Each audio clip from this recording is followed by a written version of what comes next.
Қалайсыздар ағайындар, қалдарыңыз қалай? Мына жаңалықтарды қарап, жан жақтағы ар-бер жүрістерге қарап кришам кететін болды мен. Өзім тек қана сатуым керек. Ешкім үндемесе болды. Пока грип, пока бәрі кредитта, бәрі төмен қарап жүрген кезде тек қана сатқылай беру керек болып тұр да. Креслода отқан ағайындарға ше. Міне мен бар кришам кетеді, как будто өзінің мүлкі ұқсап сататындар.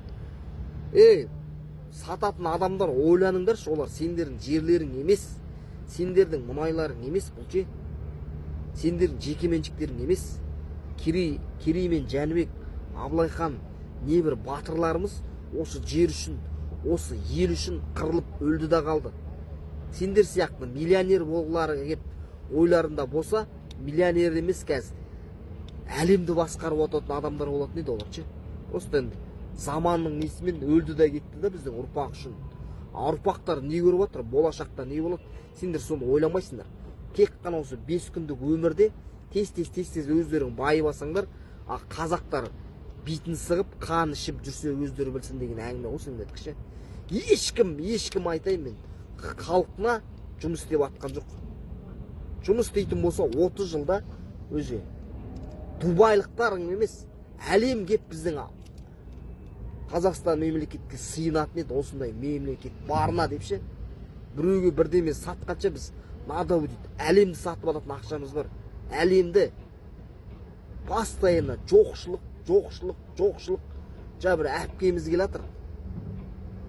Сарпа пенсияңыз сұрап атса, пенсиясы 80 мың теңге. Немене бәле 80 мың теңге? Кім өмір сұралады қазір? Соның бәрін біліп тұрып, айдаладағы бірдемені сатып жергенде біреулерге басқа мемлекетке, басқа бір ұлттың азаматына бәле дейсіңдер. Халқың бір 15-16 миллион халқың маңырап, кредиттан шығамай жүрсе, біреуге сатқышсыңдар да. Креслода отырамайсыңдар ма, блядь, шыны керек босатыңдаршы креслода. Мықты небір жігіттер бар деп ойлаймыз.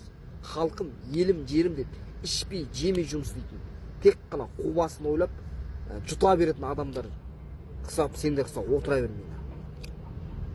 Бля, кришам кетірді. Енді басқасы анау. Бля, айтуға сөзім жоқ бар ғой, негіз бар ғой. Өзі мына жерде тұр мен бар ғой. Болашақ не болады, балалар не болады, ұрпақ не болады. Бір ойлайтын бір жарты адам бар ма негіз? Отырған креслода отырған адамдар. Бір жарты адам бар ма? Бір адам демей ақ қойын, жарты адам бар ма? Сәл болсын ойлайсыңдар ма болашақта? Балалардың болашағы не болады? Біз мына сатып, жеп, ішіп атқанымыздың бәрі Керей, Жәнібек, Абылайханның, небір ана Бөгенбай, Қабанбай, Райымбек батырлардың арқасы екен дегендерге сезінесіңдер ма? Сезінбейсіңдер ма? Артымызда халық бар ғой. Азын-аулақ бір қаланың адамындай адам бар ғой деген ой жоқ па или? Та конца отырып жей бересіңдер ма? Бір жауап беретін біреу бар ма?